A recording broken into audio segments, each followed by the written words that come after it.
I do have, two questions, sir. We're talking about the bourse and what happened in it. The exchange decided to halt trading to half an hour after the index fell. EGX 100 is more than 5%, which is prescribed by law. The stock market ended last week with collective losses of indexes, and market capitalization amounted to £12 billion. Yes. Actually, it was last Sunday, which was the first working day after Friday. Yes. And actually, the reason was behind this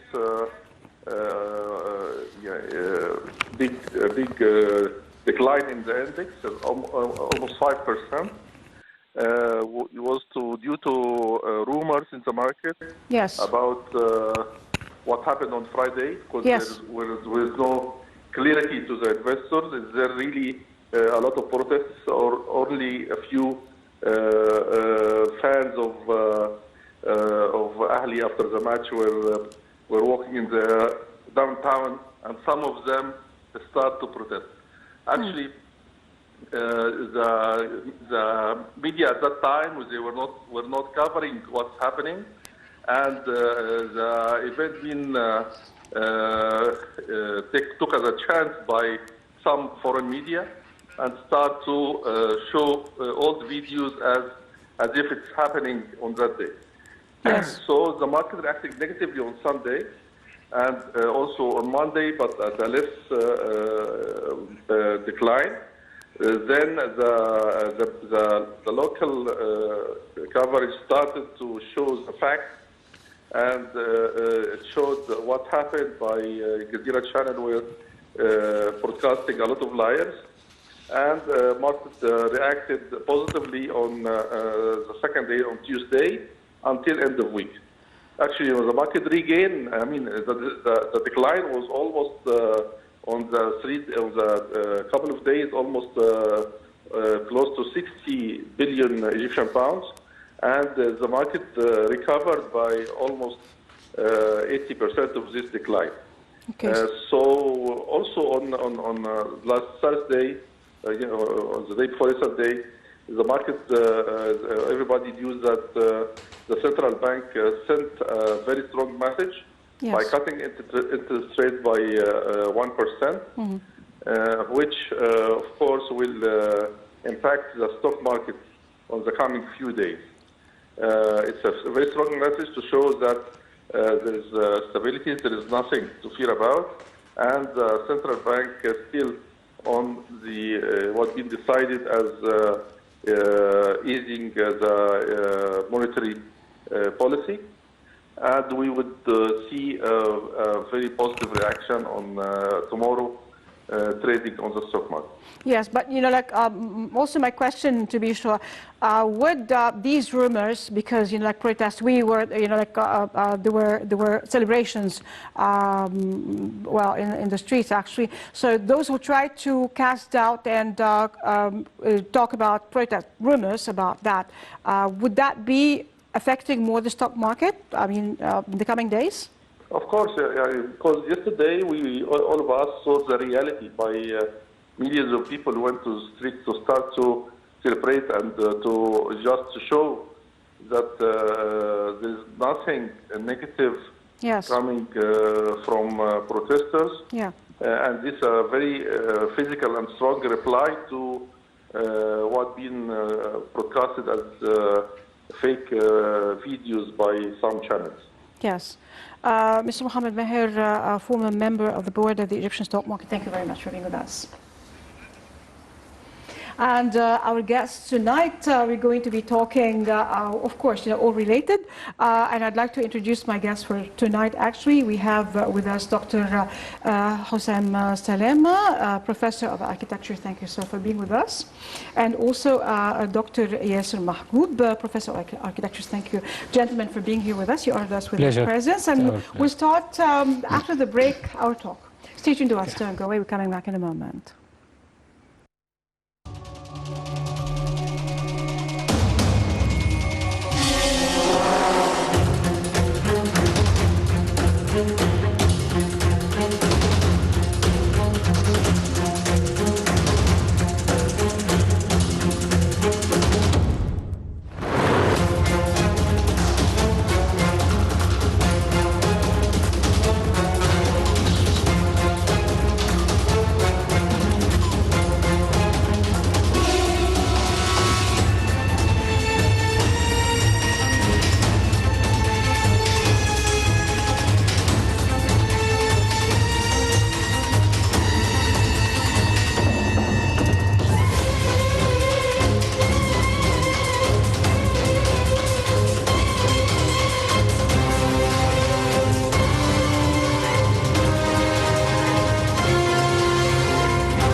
we're back again with our guests, and we have with us Dr. Yasser Mahgoub, Professor of Architecture. Welcome, sir, again.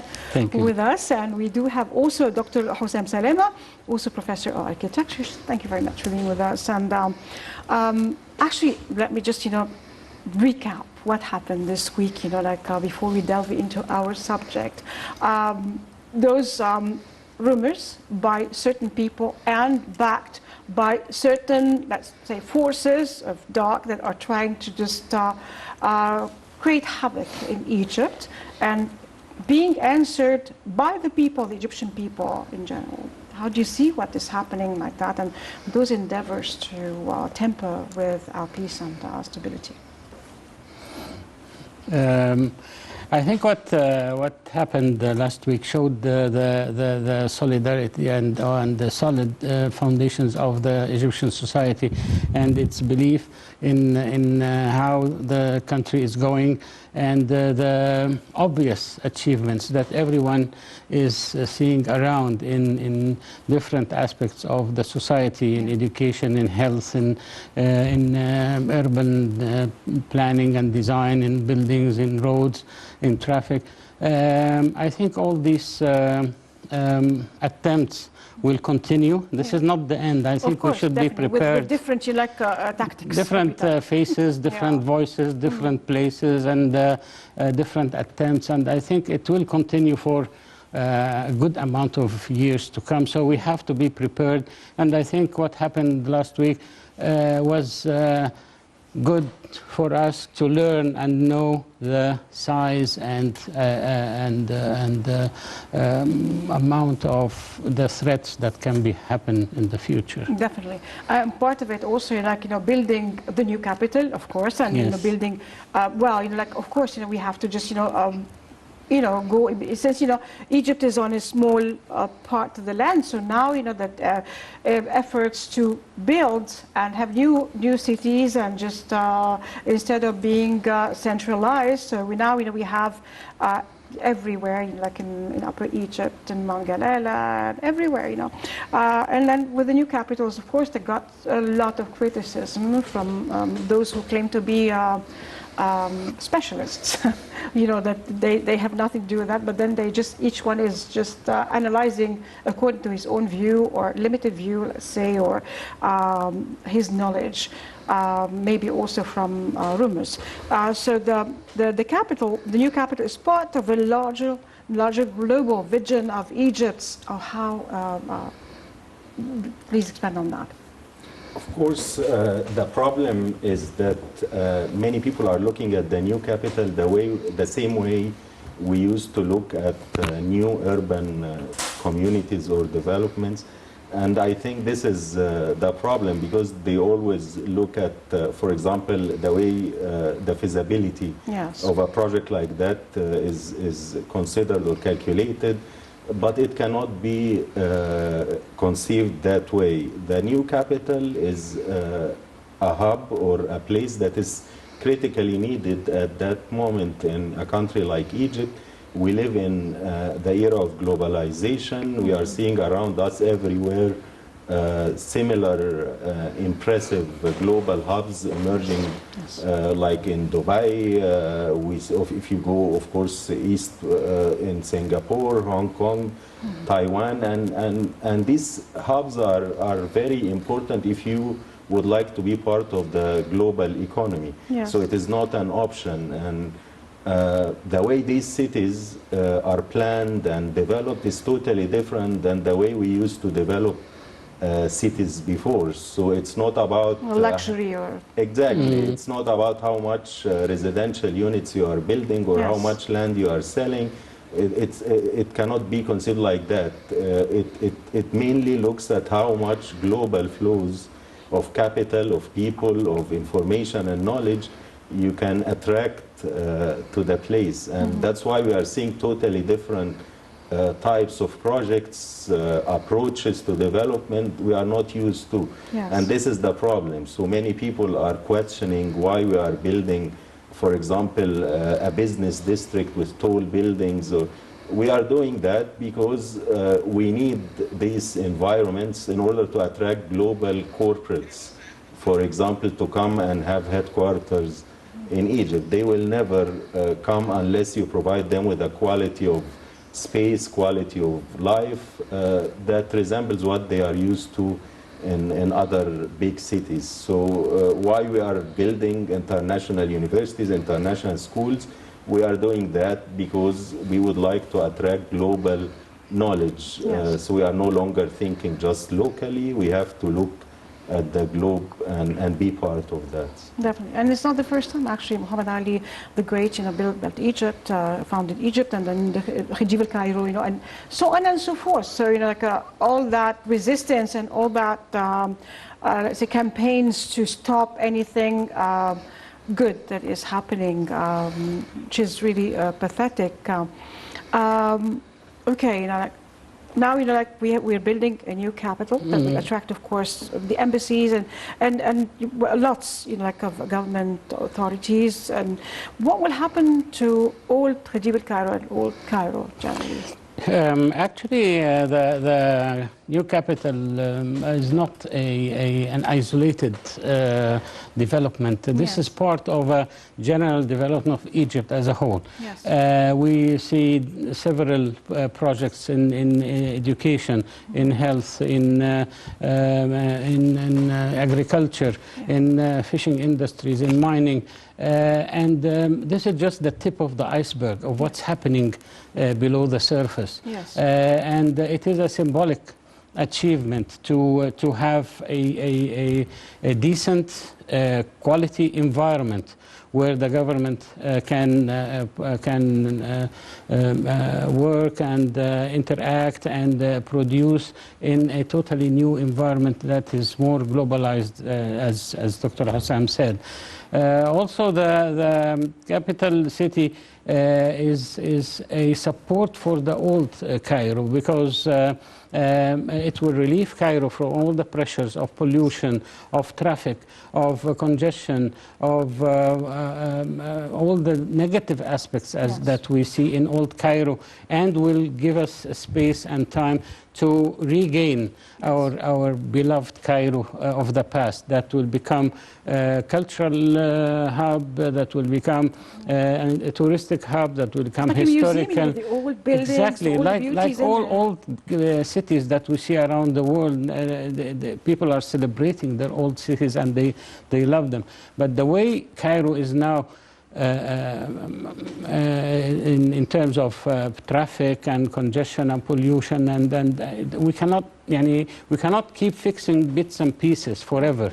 This is not going to work. We need to have a whole urban revolution that brings the whole country to a new stage. So Cairo will never be forgotten. On the contrary, the new capital will be a support to bring back Cairo, and it's an extension of old Cairo itself. As you mentioned, this is not new for Egypt or the world. In Egypt, we have seen the capital moving from Inu to Tiba to Manf, and then Alexandria for some time, and then coming back to Al-Fustat, Al-Askar, Al-Qata'i, and then Fatimid Cairo, and then we started to Cairo started in by mountain, not by the Nile, and then it started to expand towards the Nile, where Khedive Cairo started with the Ismailia Square, which is now Tahrir Square, and Garden City and Shobra, and then other play areas of Cairo that we know until Abbasiyya, and then we jumped to Heliopolis.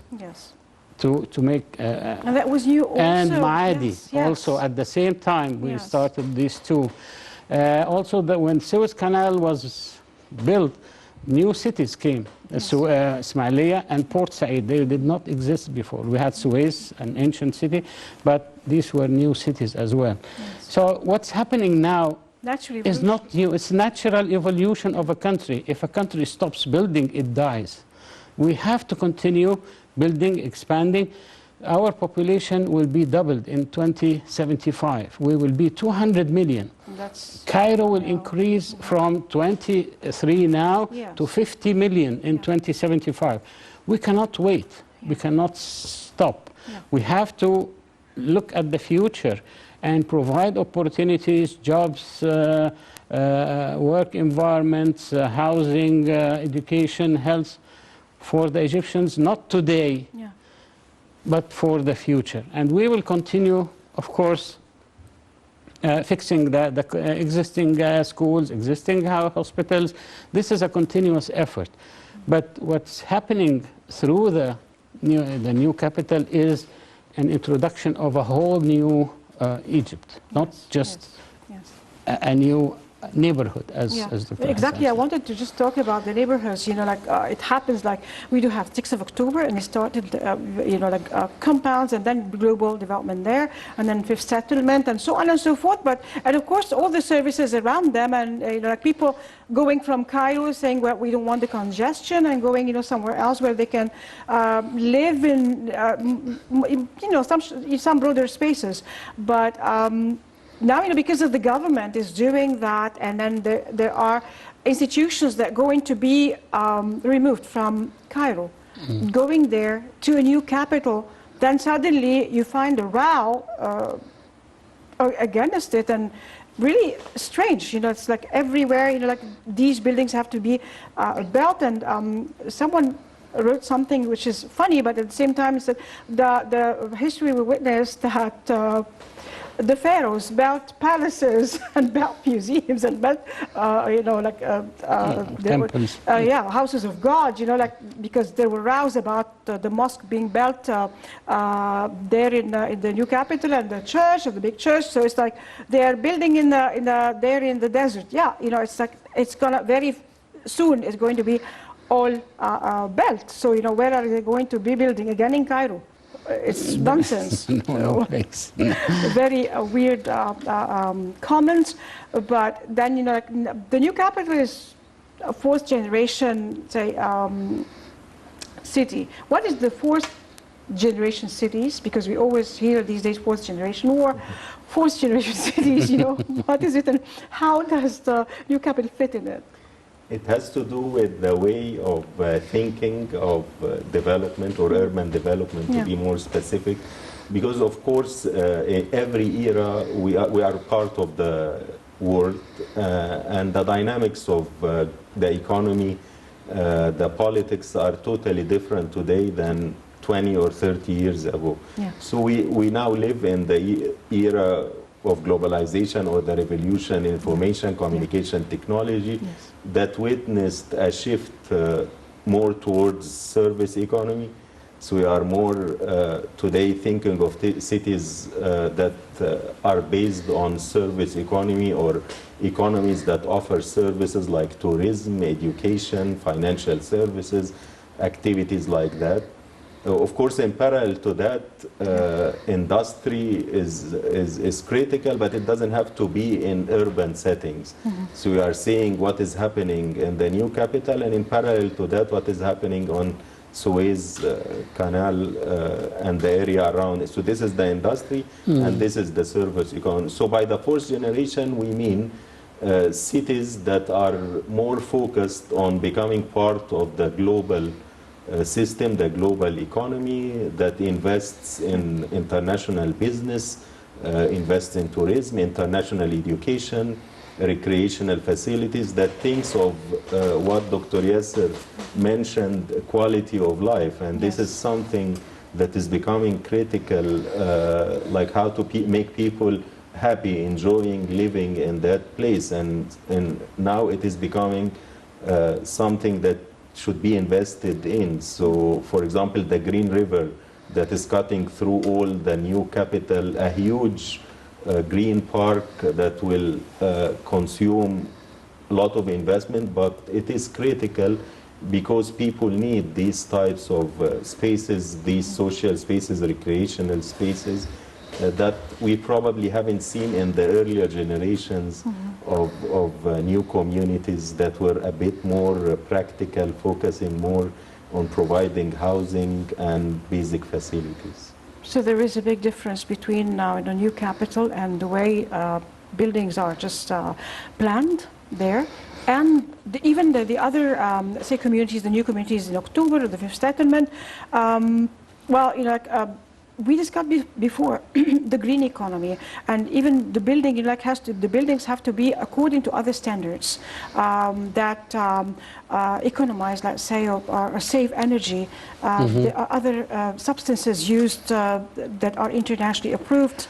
Yes, actually the strategy of the design and construction of the new administrative capital is to have a smart city. Smart city in terms of infrastructure, in terms of buildings, in terms of safety, in terms of management and exchange of ideas and goods and transportation in the city. So it's a totally new approach. That's why people do not really understand what exactly is it. Is it just a new neighborhood? They are used to what we had in the 50s of Nasr City or Awqaf. That Nasr City was built for certain, but it's like now out of proportion. Now it's out of proportion. Yes. And then after that we started to have 10th of Ramadan and 6th October as a second generation of cities. And then the third generation were the new Cairo and the Zayed city and then these are the fourth the generation of cities in Egypt. We have 20 cities that are coming up, not only the new capital. The new capital is just the jewel of these 20 cities. Yes. And these cities are made to host 30 million citizens in jobs and housing and investment and business and industries and so forth.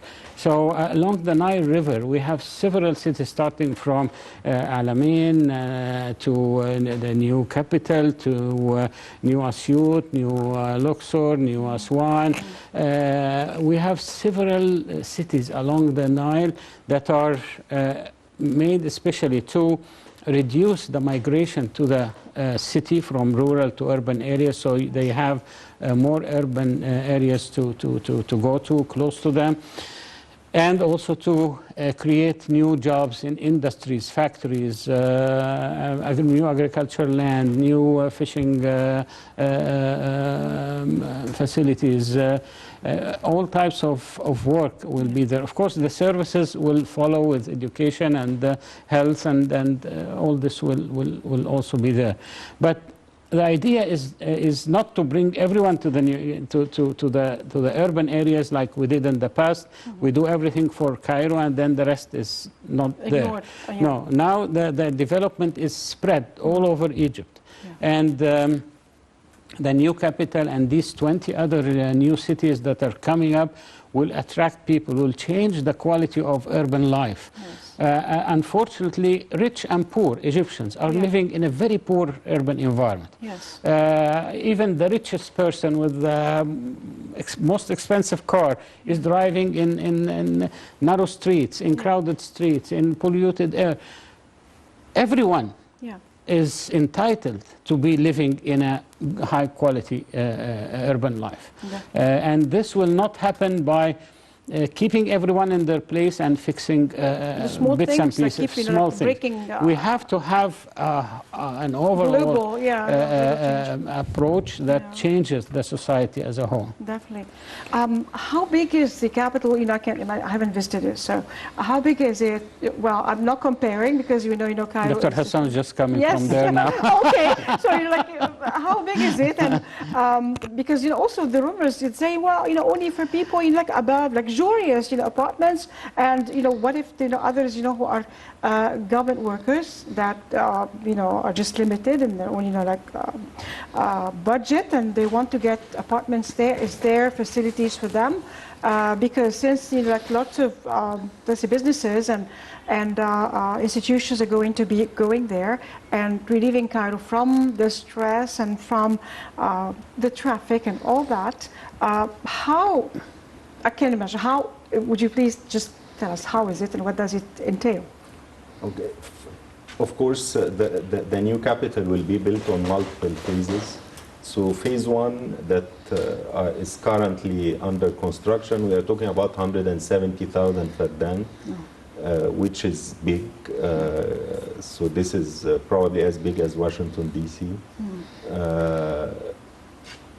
The new capital is not isolated urban development. It is strategically located adjacent to other new communities like Badr City, like Shuruq City, and of course New Cairo. Yes. And this is, I think, is helping a lot in providing the diversity of housing options. So we are talking about 50,000 governmental employees will be probably moving next year to the new capital. Yeah. So they have all the options. So in the Badr city, there will be affordable housing. Yeah. In the new capital, there will be housing, but also, and this is what is different in the way the new capital is built, is that we are starting by the public transportation network. Definitely. So the new capital is connected to Cairo by the monorail, other modes of transportation, and this is very critical for the mobility of those people. Yes. So there are multiple options for people either to live in the city or near the city or commute from other parts of the city. So this is not a big problem at all. Probably it will not be. Yeah, yeah. Well, like going aside, beside that, there are just again housing, but then affordable housing for different areas, of course, and some poor areas they just change that to housing, that would be suitable instead of just being in shabby areas. How do you see these efforts? طبعا the efforts of to deal with informal housing and informal settlements is really obvious to everyone, and all the new areas of Tell Al Arab, which is now the Rawdat Al Sayyida, yes, and all these and so on. many projects now are relocating the residents of these informal areas into new housing projects.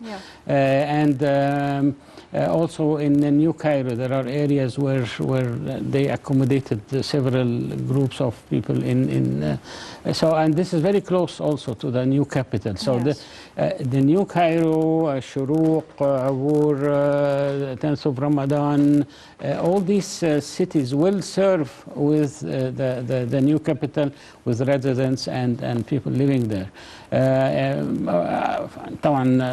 It's a good thing that the new capital is starting from scratch on clean area. There is no informal housing there. So nothing of that sort will be present there. Everything is planned, everything is developed according to standards, according to high quality of life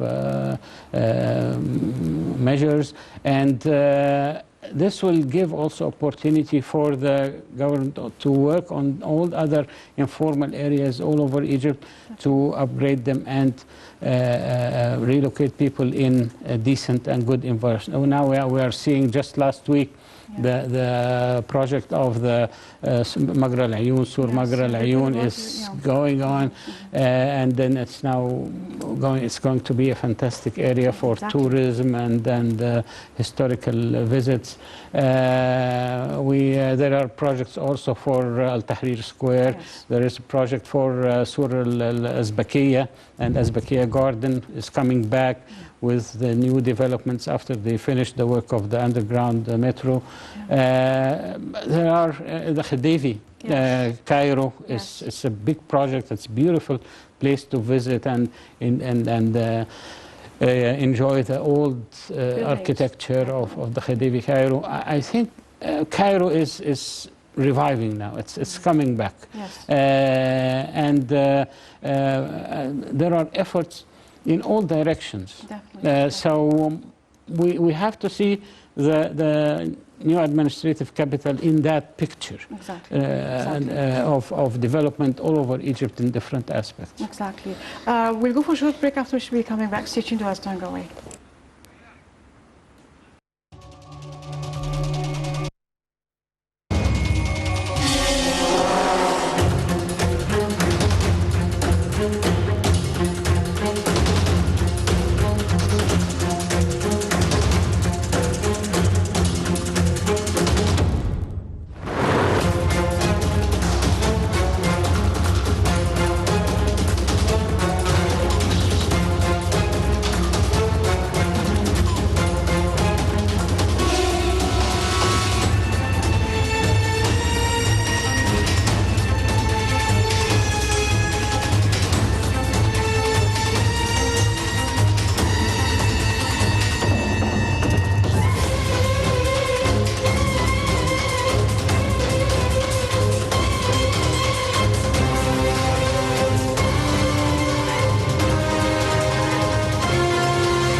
And we're still with our guest, Dr. Hussam Salama and Dr. Yasser Mahboub. Thank you, sir, again, gentlemen, for being with us. And pleasure.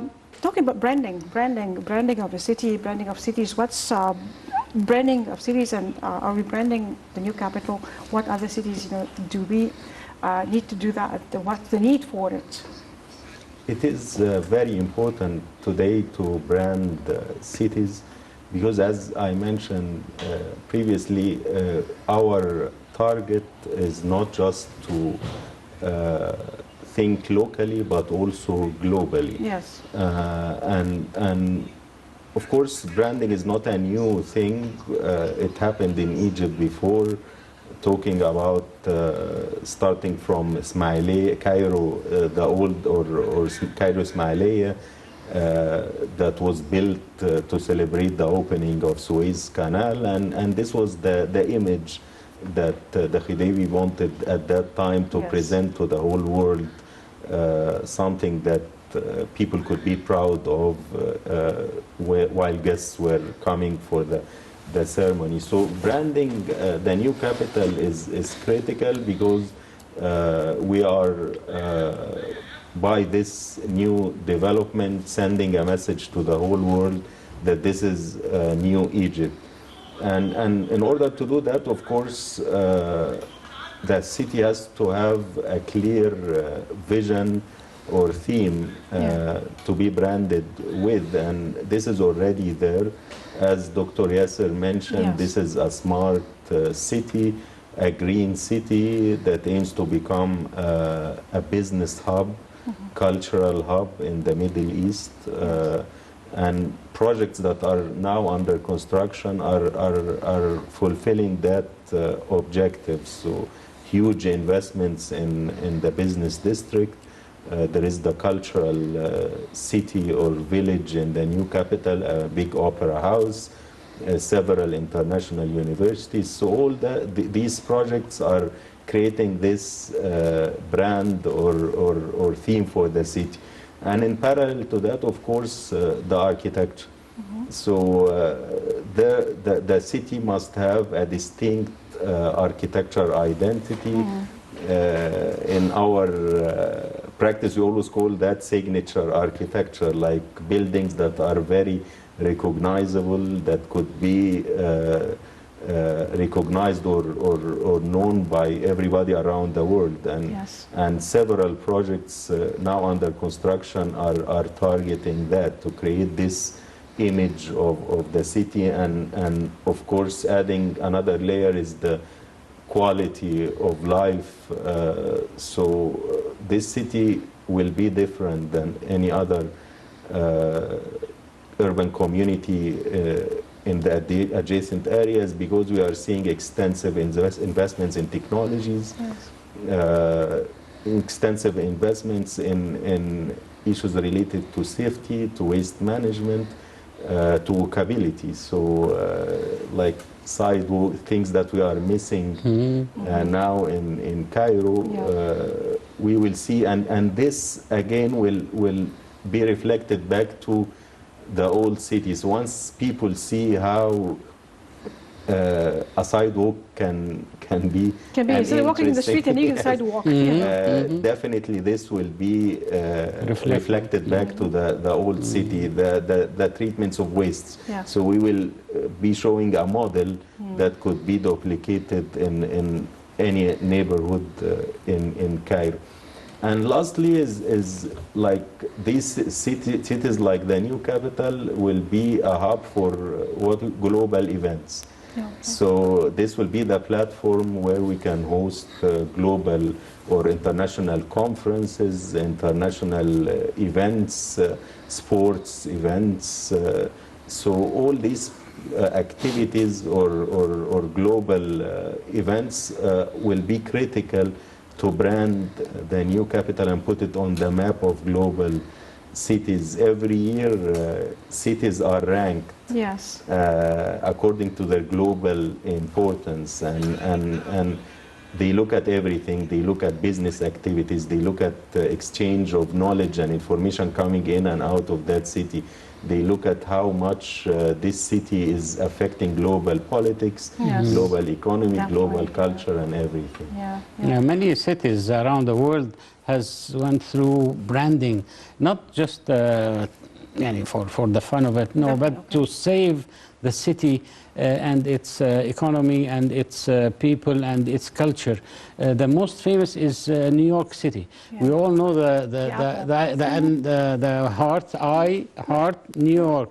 This was a branding activity that changed the city totally from a dangerous city, city that people afraid to go to I love New York, that was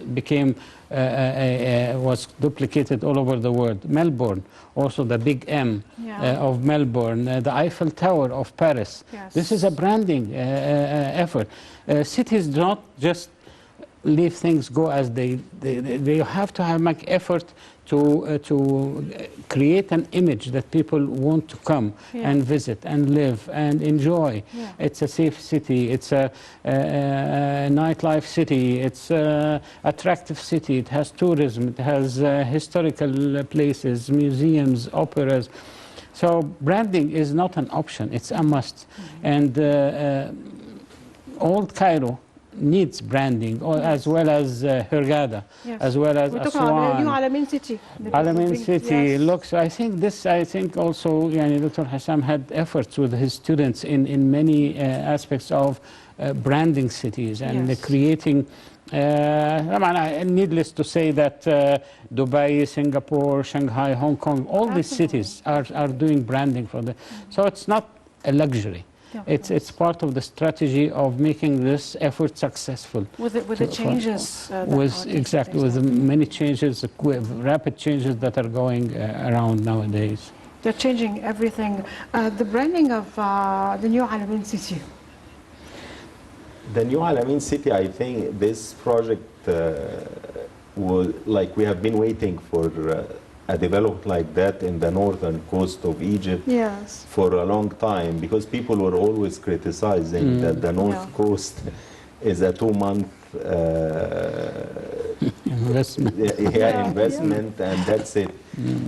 So by introducing a huge investment like New Alamein to that area, targeting businesses, targeting tourism, and multiple types of tourism. So we are talking about beach tourism, recreational tourism, and we are also talking about cultural tourism, investments in theaters, opera, We are talking also about education. So many universities are planned to take place there. So all these projects we call are urban catalysts for development. So unless you have projects like that, the area will not be attractive more than 2 months as it has been always there. But once you start building projects like that, students will start moving to that place. There'll be life, winter and summer, exactly. definitely. Like Alexandria. You already have the infrastructure for that, so you don't need to build more houses. It was like our idea about Alamein was like to go there on the beach, that's it, it's a beautiful beach, or the events that happened, those who just came to visit their own families, or like, let's say, their own family members who are buried there in Alamein, but nothing more than that. Universities are a very good vehicle for urbanization, because you have students 9 months, not in the summer or the winter. Yes. You have faculty members, you have staff, you have workers, and people need housing, they need services, they need entertainment. Yes. And as we have seen in the US, many cities are university cities. They depend mainly on the university. Yes. And this is something good happening in Alamein. Yes. The new Academia is having a branch there, and other universities. And also in the new capital, universities are already started last semester. So these are opportunities for urbanization and bringing people, of students, of staff to live and work there. Until other businesses that requires more time, factories, they require big buildings to be constructed, materials, transportation, and so forth. Business districts also can start quickly. And people, they don't go to any place for housing. Yes. People go to any place for jobs. Definitely. So we need to create jobs, and housing is the easiest thing to do. The jobs are the most difficult thing to do. So actually, you should not be worried that is there enough housing, it will happen. Yeah. Housing is According a byproduct. to the need. If there is a job, people will go. People will go for the job, and then the entertainment. We have seen this in 10th of Ramadan and 6th of October and everything. People go when there is a job, and then they will stay. They need housing, they need services, they need schools. This is easy to complete. But first, create the job, and then everything else will be manageable. But there is one question that always preoccupies my mind, our minds. The old buildings, like that should be really taken care of, instead of just putting them down, because during the revolution, all that, there were absent things. They were just putting down, like a Fafis house in Alexandria, all things that are historic, building high-rise buildings that are not according to standards, or just really, it was a calamity, and spoiling the beauty, like of quarters, old quarters, like in Alexandria. We've seen this happening, and in Heliopolis, they try to break down old buildings like that. So are there any kind of laws now that would protect that? Sure. Of course, part of that will be bylaws, but also the community or community organizations are currently becoming more influential in helping and saving these projects. And I think a good example of dealing with these places will be the downtown after moving the governmental institutions. Yes. So I think there should be a different approach towards saving these very unique and interesting buildings. There should be a strategy on how to convert many of these buildings to something that can give another identity to the downtown, revive it. We have seen that in several downtowns in Europe. Once these places are relieved of that congestion and crowdedness, a new spirit starts to emerge, and these places become more of a creative hubs for youth, for art, for light service businesses and activities. Yes.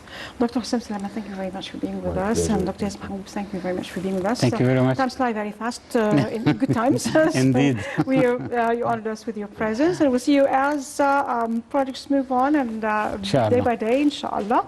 And as I always end, thank you very much for our viewers for being there. We'll see you again next week. As for now, we always end by ادخلوها بسلام إن شاء الله آمنين. Enter Egypt, God willing, safe and Mubarak شعب مصر. Blessed be Egypt, my people from the Holy Bible.